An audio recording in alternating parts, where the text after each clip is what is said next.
लापता शायर हैं, वो कैरी डिब्बे में जा रहे थे और वो गुज्जर चौकी पुलिस ने उन्हें पकड़ लिया और वो रिकवर हो गए। ये क्या हुआ है ड्रामाई? अब आमिर फारूक साहब इस वक्त जो कोर्ट रिपोर्टिंग कहते हैं कि जी इसमें मसला है, वजह यही है कि उन पे सवालात अब उठ रहे हैं कि उनको अपने ब्रदर जजीद के लेटर पे उन्होंने फुल कोर्ट मीटिंग क्यों नहीं बुलाई। वजह क्या है कि लड़ाई तो है, और लड़ाई अब से नहीं है, लड़ाई मई 2023 से, जब आपने लेटर लिखे 7 जजेस, लोअर जुडिशरी के जजेस पे बड़ा प्रेशर है, उनको इंस्ट्रक्शन दी जाती है, उनको इंस्पेक्टर इंस्ट्रक्ट करता है, बुलाता है। अब वो अल्दिया में काली भेड़ें, वो बज़ाहिर ये लग रहा है कि वो समझ ही नहीं पा रहे हैं कि अदालतों में तब्दीली आई हुई है। लेकिन ना इस वक्त सबसे बड़ा प्रेशर जो है वो एग्जीक्यूटिव पे है, एस्टैब्लिशमेंट पे है, क्योंकि पीटीआई 8 फरवरी के बाद उसके पास मैंडेट है, जो असल मैंडेट फॉर्म 45 वाला है। लोगों को सब पता है कि क्या है रिजल्ट। इन्होंने अगर भेजा है इस्लामाबाद हाई कोर्ट में, तो क्या इस्लामाबाद हाई कोर्ट फिर उस जज को रिमांड कर सकती है? अस्सलाम वालेकुम, मैं हूं आमिर सईद अब्बासी और आप देख रहे हैं मेरा यूट्यूब चैनल। आज इस्लामाबाद में बड़ा दिन था। इस्लामाबाद में अहम केसेस की समाअत थी, ना सिर्फ इमरान खान के केसेस की बल्कि इसके साथ साथ पीटीआई के केसेस,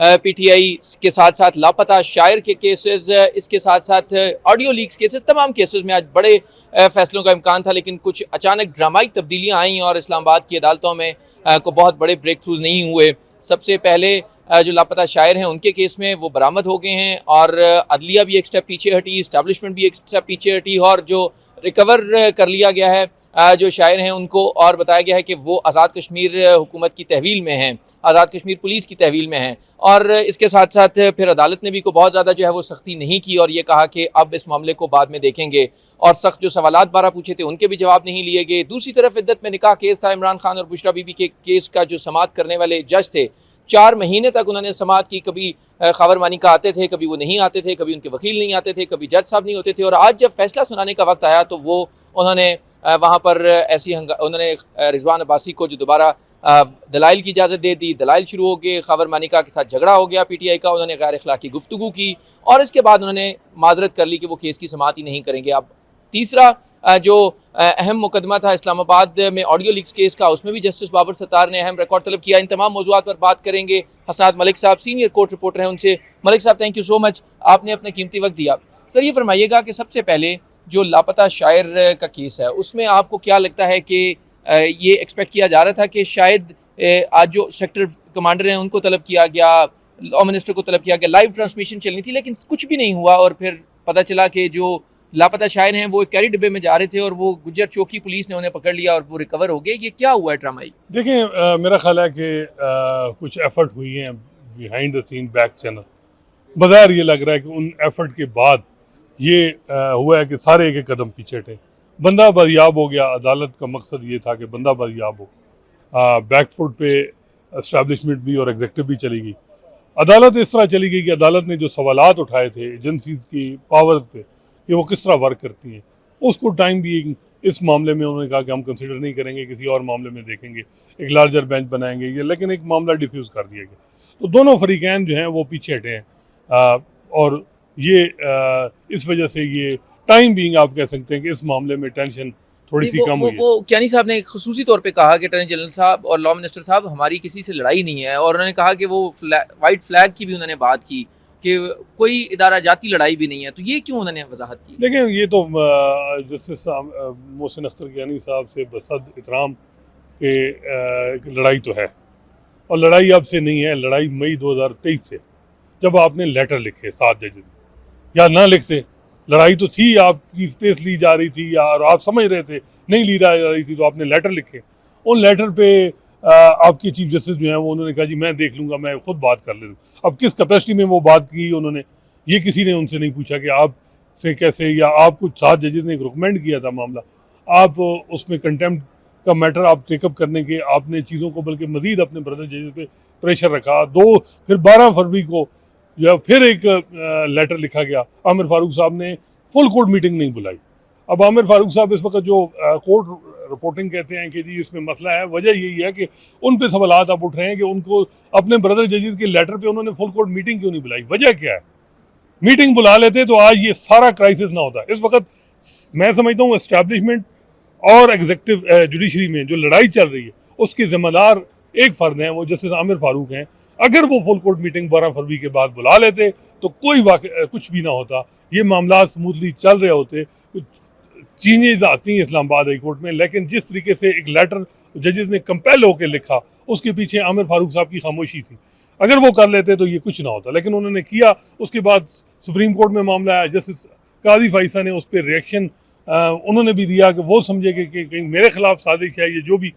और फिर उसके बाद वो इंक्वायरी कमीशन बनना था, वो नहीं बना, फिर सो मोटो बन गया, एक गैर ज़रूरी तौर पे चीज़ों को आगे लेके जाया गया।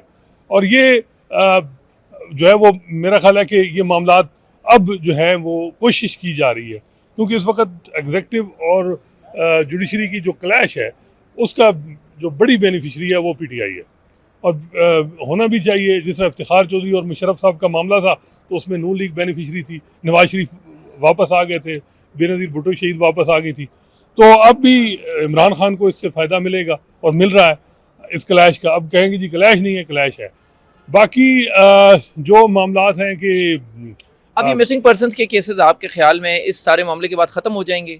देखें होंगे, लेकिन ये चलेंगे, पहले भी चलते रहे हैं। इससे पहले हमने 2013 में इससे बड़े सख्त आर्डर भी एजेंसी के ख़िलाफ़ आए हैं। इवन जस्टिस इफ्तिखार चौधरी साहब ने जो आखिरी आर्डर 35 मिसिंग पर्सन का किया था 2013 में, उन्होंने कहा था it's a crime against humanity, और वो उसकी अभी तक रिव्यू पेंडिंग है। वो जजमेंट है, लेकिन किसने क्या कोई नहीं होता इन जजमेंट। और ख़ासकर सिंगल जज का फैसला आपको भी पता है, ये डिवीज़न में चैलेंज होता है और उसके बाद स्टे हो जाता है, और आमिर फारूक साहब ने फिर बेंच बनाना होता है। अभी देखें ना वो डीसी वाला मामला, वो अभी डीसी साहब मौजूद हैं और मामला चल रहा है। सब कुछ करके भी इलेक्शन भी करवा के उन्हें चेंज भी नहीं किया। वही बात है, वही बात। तो इस वक्त मैं समझता हूँ कि ये जो मामला है कि उनका डीसी वाला, जिस यहाँ अगर ये स्ट्रेटजी में फ्लॉज हैं एग्जीक्यूटिव की भी, एक सिंगल जज फैसला कर भी दे, सिंगल जज का फैसला है डिवीज़न में वो सस्पेंड हो जाएगा, वहाँ आप अपना केस आर्गू करें, बजाय इसके कि दूसरे टैक्टिक्स इस्तेमाल करें जिससे मज़ीद जो है वो ये, क्योंकि ये जजेस बड़े वाजे हैं। मुझे जो लग रहा है कि जो कल शहबाज शरीफ साहब ने भी जो बात की कि जी अल्दिया में काली भेड़ें, अब वो अल्दिया में काली भेड़ें, वो बज़ाहिर ये लग रहा है कि वो समझ ही नहीं पा रहे कि अदालतों में तब्दीली आई हुई है। अदालतें वो जजेस नहीं हैं जिनको हम प्रो पीटीआई कहते हैं, ये बंदियाल साहब के कैंप के जजेस नहीं हैं जिनको हम कहते थे कि जी ये पीटीआई के करीब हैं या हमदर्दी है इनकी पीटीआई के साथ। वो कुछ घर चले गए हैं, कि कई इस्तीफ़ा दे चुके हैं, कई को निकाल दिया है, कोई रिटायर हो गए हैं, 2-3 हैं वो एक साइड पे बैठे हैं वेट कर रहे हैं। तो अब जो जजेस बोल रहे हैं ये वो हैं जो पीटीआई की विक्टिम रहे हैं, चाहे जैसे बाबर सत्तार, इनकी तो अपॉइंटमेंट की मुखालफत की पीटीआई ने। इसके अलावा जैसे अतर मिनल्ला पे भी सवालात उठाए गए, वो तो उनके सर्टन व्यूज़ हैं, चाहे उसके कई दफ़ा बेनिफिशरी पीटीआई हो जाती है, कई दफ़ा नून हो जाती है, वो अपने व्यूज़ में कंसिस्टेंट है। वो ये नहीं है कि जिस तरह हम देखते हैं कि जस्टिस काजी फैसा डिफरेंट थे और चीफ जस्टिस काजी फैसा डिफरेंट थे। वहाँ भी हम देखते हैं कि अगर उनका तकाबली जायज़ा लिया जाए दोनों जस्टिस काजी फैसा और चीफ जस्टिस में, तो बड़ा फ़र्क आपको भी नज़र आता होगा मिजाज में, फैसलों में, अप्रोचेज़ में। तो वो ये चीज़, तो अब ये जो जजेस हैं जैसे बाबर सत्तार और ये इस्लामाबाद हाई कोर्ट के जजेस, देखें इस मामले में ये जो ये चीज़ें चली हैं ना, इसके पीछे वो 10 मई का आर्डर लेटर है, वो पढ़ लें, आपको पता चल जाएगा कि उसके पीछे उसकी वजह से ये जजेस आए हैं, क्या हुआ इन जजेस के साथ जिसका फिर इन्होंने जवाब दिया है। अब ये कहें कि जी कोई वो जी के टेंशन नहीं है, हम तो, लेकिन एक कुछ क्राइसिस, एक वाक़या होता है जिसकी वजह से ये चीज़ें होती हैं, और वो 10 मई का लेटर था उसके, लेकिन वो खामोशी रही। फिर जब 25 मार्च को जब इन्होंने जजेस ने ख़त लिखा, तो फिर सुप्रीम कोर्ट के कुछ जजेस ने कहा कि जी हिम्मत दिखाते ना, कंटेम्प्ट नोटिस करते। तो ये जजेस को थोड़ा सा ऐसा लगा कि इनसाइड किया, प्रोवोक किया गया। तो अब इन्होंने कहा जी ठीक है फिर हम करते हैं, आपने भी हमें कह दिया कि जी। तो अब ये भी वो दूसरे जजेस जो बिग ब्रदर्स हैं जजेस के, वो भी ये नहीं कह सकते कि उन्होंने तो खुद कहा कि हिम्मत दिखाते, तो अब वो हिम्मत दिखा रहे हैं। तो ये ओवरऑल जो सूरत हाल है, इसमें मैं समझता हूँ कि सारी गलती जो 1 साल से हुई, वो अगर इनके ग्रीवेंस रिजॉल्व हो जाते, जैसे आमिर फारूक साहब कर देते, और जो चीज़ें हुई इनके साथ, जो इन्होंने लेटर में लिखी 10 मई वाले, वो हल हो जाती, तो ये मसला आगे तक जाता ही नहीं। और अब इस वक्त देखें ना, इस वक्त सबसे बड़ा प्रेशर जो है वो एग्जीक्यूटिव पे है, एस्टैब्लिशमेंट पे है, क्योंकि पीटीआई 8 फरवरी के बाद उसके पास मैंडेट है, जो असल मैंडेट फॉर्म 45 वाला है, लोगों को सब पता है कि क्या है रिजल्ट। उसके बाद अब पीटीआई जो है वो दिन ब दिन प्रेशर बढ़ा रही है, अदालतों में हालात चेंज हो गए हैं। लाहौर हाई कोर्ट में बड़ी तब्दीली आई है, वहाँ मलिक शहजाद गेबर साहब जो लाहौर हाई कोर्ट के चीफ जस्टिस हैं, उनकी अप्रोच बड़े अरसे बाद एक लाहौर हाई कोर्ट में एक स्ट्रॉन्ग चीफ जस्टिस जो ATC के जजेस की अपॉइंटमेंट उन्होंने जो की है, ट्रिब्यूनल का आज फैसला है जैसे शाहिद करीम का, इसके अलावा और भी जो उन्होंने उन जजेस को केस मार किए हैं जो किसी इन्फ्लुएंस में नहीं आते, और ये बड़ा सेटबैक है। तो अब ये चीज़ें जो पहुंच गई हैं, क्योंकि उनकी कोशिश की जा रही है कि उनको ऊपर लाया जाए, सुप्रीम कोर्ट में एलिवेट किया जाए। हालांकि 2 महीने पहले मलिक शहजाद साहब का नाम ही नहीं था कि उनको ऊपर लाया जाएगा। अब कहते हैं जी फौजदारी के वो बड़े तगड़े जज हैं, सुप्रीम कोर्ट में एक फौजदारी का जज चाहिए, तो मलिक साहब आ गए। मलिक साहब ने बज़ाहिर यही देखा कि वो जस्टिस आतर मिनल्लाह साहब के भी कई ऐसे फैसले आए थे, जब जनरल बाजवा ने, याद होगा कि जनरल आजम तारड़ साहब ने खुद बताया था कि हमें जनरल बाजवा साहब ने कहा कि जी जो बंदियाल साहब जज रिकमेंड करें आप इनको सपोर्ट कर जाएं, उनमें जस्टिस आतर मिनल्लाह साहब भी थे। वजह ये थी कि इस्लामाबाद हाई कोर्ट में जो मामला आता था वो उसमें स्टे देते थे। अब यहाँ यही मामला लाहौर हाई कोर्ट में हो गया है, तो उनको भी अब इसका मतलब यह है कि आमिर फारूक साहब कहीं नहीं जाएंगे।